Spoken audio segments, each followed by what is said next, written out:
Welcome to the Subjective Professor podcast, where we reject coercion and hypocrisy. This is episode 175, and we're going to talk about something which is uniquely American. First of all, I know that RFK Jr. is making a statement today. I haven't been able to check out what it is. Speculation is, of course, that they're going to drop out of the race and actually voice support of Donald Trump, which is kind of interesting. I shared my thoughts on the whole RFK situation over the last two episodes in the very beginning. So I'll leave it at that.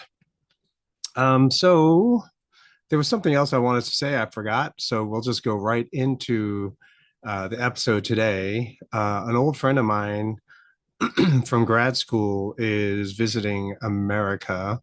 I met her when in the first year of grad school. I was in my uh, beginning my doctoral program. She was just going to do a master's degree. She was on an exchange program with a school out of Germany. And so I think after she finished her master's degree, she went back to Germany, and that was still in the 90s.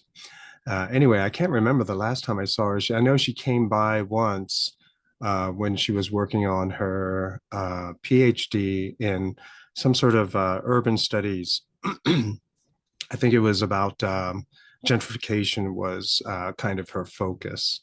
But it was long before any of my radical politicization, right? So we would have long discussions during grad school, get into trouble in grad school. But I didn't really think a lot about politics and definitely did not think about the Second Amendment. And so when she said she was coming by, I realized that I have to plan something, an activity for the day. And I thought, what is uniquely American that in high likelihood, no one else who she's visiting or no place where she's going is going to offer her this experience, her and her family. She has two children, uh, thankfully old enough to be able to take to a range. And I thought, hey, wouldn't that be just so uniquely American? Because although there are countries in other places of the world where they do allow firearm ownership, the gun culture is apparently nothing like it is here in the United States. And so, even though I'm not in Texas, um, it is something kind of popular even in this area. So I asked her if she was up for that, and she said that her family, excuse me, her entire family is looking forward to it. So that's pretty cool. So I thought, hey, why not do an episode on the Second Amendment? Um, something that I never really thought about before around 2010. So 2010, I'm already well into adulthood. Already been married for quite some time. And I heard some guys at the church talking about going to a range. And I think they were trying to keep it hush hush because they didn't know what I was going to say. But as soon as I got wind of it, I was like, wait, right, why didn't you tell me? And it was primarily because I didn't know anyone who actually shot. And so there was no way for me to actually get into it easily with, a lot of guidance. And so I never had the opportunity. And so since these guys already went once, I was like, oh, well, let me go along. And so I inserted myself and went. And it was a lot of fun. And we were shooting a Beretta 9mm all steel handgun. So that was the first gun I ever shot. And I was very surprised at how much kick there was, even though it was 9mm, because in the movies, you think of one handed, and all the cowboy Western movies that I ever watched, they're like drawing and shooting from the hip and hitting anything that they thought about hitting. I thought that it would be that easy. And no, it is not like that at all. And so clearly, I still need to practice a whole lot more, but I'm not as newbie as I was 14 years ago. So ever since that first day, though, I became kind of a Second Amendment advocate, but more on the sly, right? Given the fact that I am clergy and I taught at a left leaning, extremely left leaning university. It was something you sort of keep on the sly. Also, anyway, you're not really, at least around here, you're not really wanting everyone to know your position on that because of safety reasons. But anyway, after that first time, I got my brother into it, I got his family into it, I got my family into it. My parents not so much, but and these days anyone who's new to the church, I offer them, I tell them that I would take them out if they're interested. Anyone who already is a current member, if they're interested, I will take them, and the first trip is on me. I'll pay for the ammo and all that other stuff.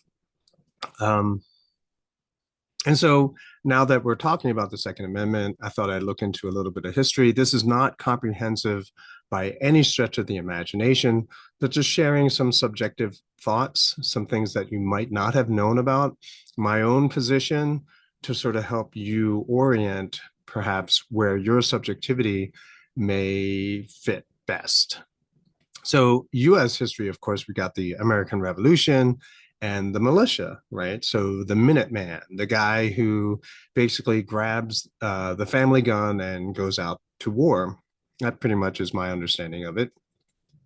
And that Second Amendment tradition here in the United States comes from and is rooted in the ability to rebel against a tyrannical government.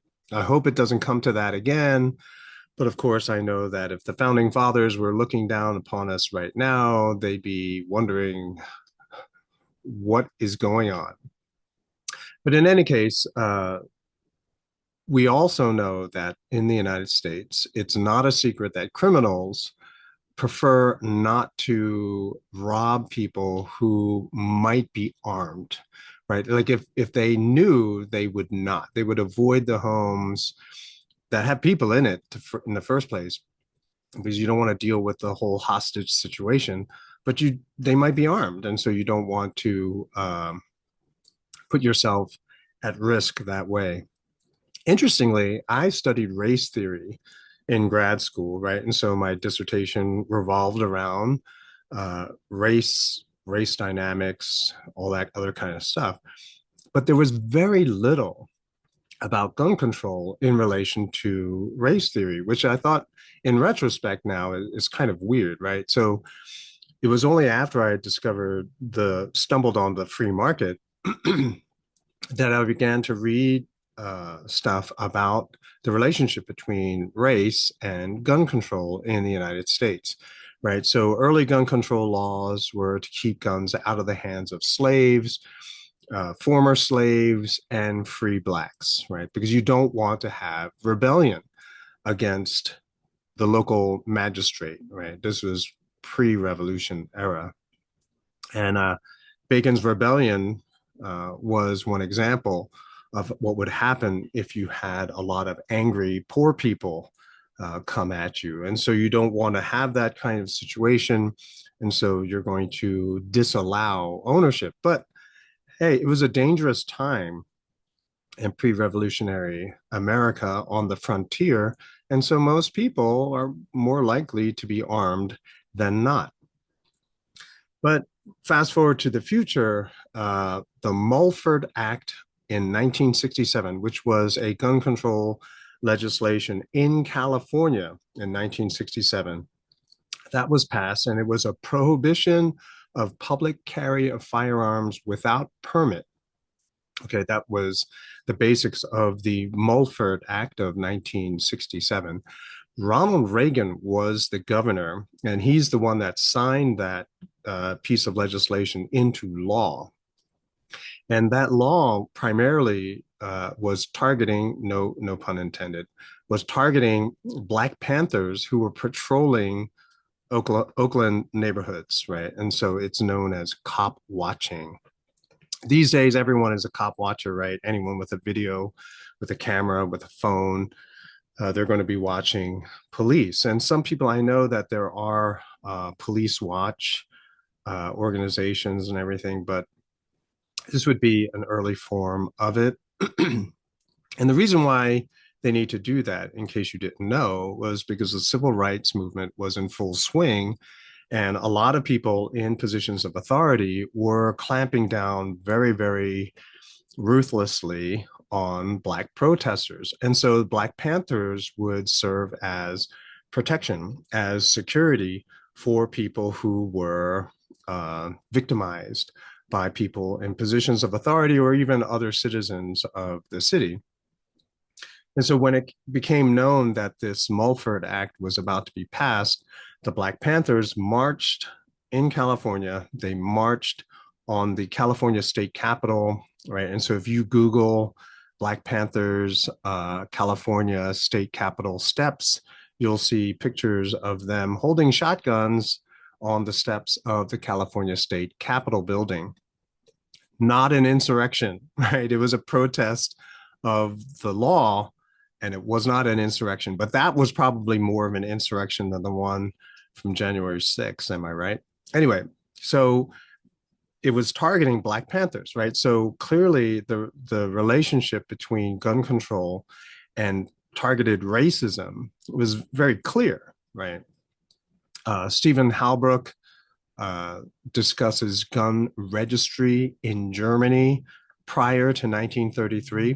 So 1933 is the big watershed year when Hitler comes to power. So prior to 1933, people started getting scared of guns. And so people were like, okay, let's register all of the guns. Sound familiar? And there was no intent of having the guns be used for confiscation. Perhaps, maybe some people were thinking of it. Some people weren't thinking of it at all.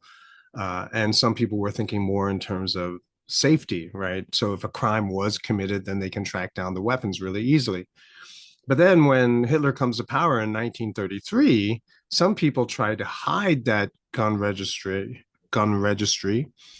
unsuccessfully. And so he gets a hold of it. Hitler gets a hold of the gun registry and starts confiscating guns from his political opponents.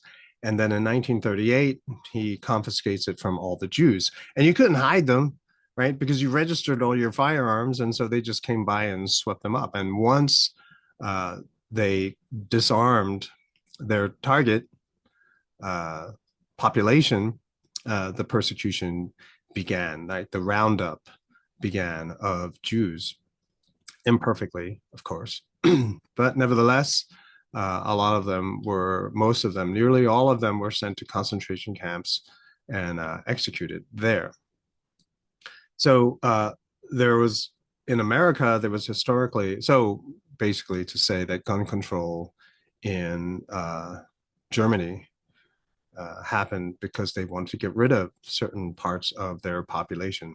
Did I tell you, Stephen Halbrook wrote books and articles about this. You can get more detailed information from him. In the United States, there was also a lot of violence against Blacks, right? So Martin Luther King, it's widely known, applied for a concealed carry permit and was denied. Interestingly, he was assassinated with a bullet, with a gun. Peace marches of Martin Luther King often were done in cooperation with the Black Panthers, right? And so you'll see pictures of them able to pull off a peaceful march, but that's only because Black Panthers were, you know, providing security for them. And of course, the situations where there were no armed demonstrators, then the police were free to basically treat them poorly.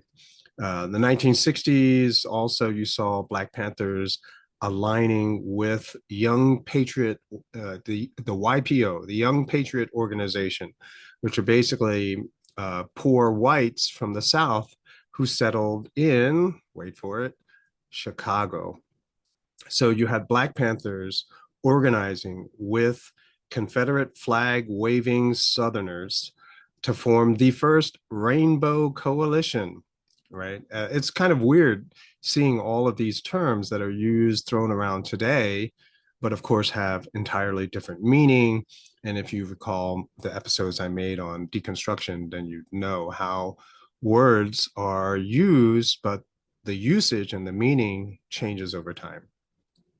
So usually gun control has a target to disarm, right? So there's a target demographic that they don't want them to have guns. Now, the ability to own guns very important historically. Um, Basically, Christiana, Pennsylvania, 1851, armed blacks protected runaway slaves from their slaveholder, actually shot him to death. And this was a challenge to the Fugitive Slave Act of 1850, passed by Millard Fillmore, or signed into law by Millard Fillmore. So anyway, that's a kind of a brief history, but the utility, the value of the Second Amendment today, I always say, is that I don't have time. I'm too old to learn Kung Fu or Krav Maga or some kind of Hapkido or whatever. And even if I did, someone is always going to be stronger, faster, and bigger. And a firearm evens the playing field. You can be a 90-pound woman and fight off a 6'10", 300-pound man, right? Obviously, if you were going hand to hand, yeah, it's not going to be a whole lot. And if you know the physique of a lot of Asian women, yeah, they're like 5 foot nothing, and would not even be able to even think of being able to physically defend themselves against someone who's twice as big as them. But it evens the playing field, right? And so having a firearm is something that is really important if that's something that you want to take advantage of. I remember after the Sandy Hook shootings, the school shooting, there was a newspaper that had published all the names and addresses of people who had concealed carry permits. And the interesting thing, I tried to find the story again, but it was a while ago. It must be buried. But there was a rash of robberies in the neighborhoods, and they were homes that were not on that list. They were the ones that were being robbed, interestingly enough. Now, obviously, if you were interested in trying to steal firearms, you're going to target the other ones. But it was kind of interesting that initially the fallout was that all of the homes that did not apply, the addresses that did not apply for concealed carry or gun permits, were the ones that were robbed. If you get into the Second Amendment world, you're going to hear a phrase repeated numerous times, and that is, no one is going to come and save you, which is really interesting considering at the same time, a lot of pro-gun control advocates want to defund the police, right? So the police are defunded. Now who's going to come and save you? No one is. And so you have to be able to protect yourself. And police, we can have a whole separate episode about that, but I think the problem with policing today is, of course, liability on top of the fact that there are just too many laws. Get rid of most of the laws, restore freedom, respect property rights, and hold police accountable for bad behavior. And then I think a lot of these problems are going to disappear. But anyway, if you think about it too, most of these incidents that we hear about with regard to police, they're in the Democrat-controlled cities, if I'm not mistaken. That if we take all the statistics of the Democrat-controlled big cities like New York City, Philadelphia, Chicago, Detroit, you take out all of those cities, and the gun statistics and the shooting statistics are dramatically different. To address the issue of school shootings, right? People always ask me about that. And I said, well, if all things remaining the same, you put liability on the school district, right? So what happens with gun control laws is you remove liability from the school district, right? So they can always say, I followed the law. right? It was a gun-free zone. I did what the law said, so I am not liable for what happens. But if liability is put on the school district, then the school district must take steps to figure out how to protect themselves against that slim possibility of there being an incident at their school.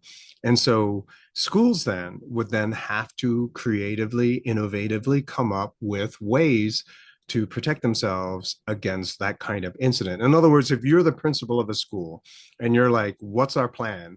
And you look at the plan, you're like, this is horrible. And so you are now going to go into the information world, try to see what other school districts are doing, keeping in mind cost, keeping in mind all those other factors that a superintendent or principal of a school would have to keep in mind, and you come up with the best solution, whatever that might be.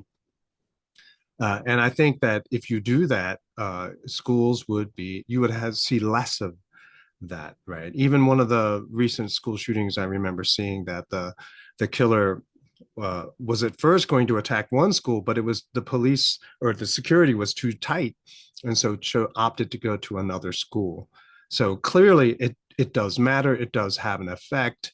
And of course, if they stop shooting up schools, they're going to pick another soft target, like maybe even churches. And church shootings happen, right? I've watched as many videos as I could in the interest of, protecting my own church members and my family included. So, uh, wrapping this up, basically, this is a brief overview of something which is uniquely American. And let's make no mistake, you take away all the guns, what happens? The killing doesn't stop. The killings become much more brutal, as we see in England, where they're all knife attacks. And knife attacks are brutal, brutal. If someone was going to take me out, I would prefer they do it quickly with a firearm. But anyway, so freedom is always going to be the answer, right? Freedom is always going to be where you can find the best solutions, the best subjectivities, the best approaches to understanding all of this mess. And also, freedom includes you saying, no, not for me. Fine, that's perfectly fine. And then saying, yes, that is for me. But then keeping in mind, and if you understand guns and Second Amendment, the whole gun culture, you know that there is responsible and irresponsible behavior. And so the more that people are aware, the more that they are going to take care, uh, be cautious, be responsible, because they know that when accidents happen, they're the ones that are going to have to suffer, right? So the best ideas are always going to rise to the top. Well, I'm looking forward to next week anyway, when I take the family out to the range, and I'm hoping that it will be as awesome. They will have as much of an awesome time as I did the first time I went out. Well, I hope you have a great weekend. I will talk to you next week.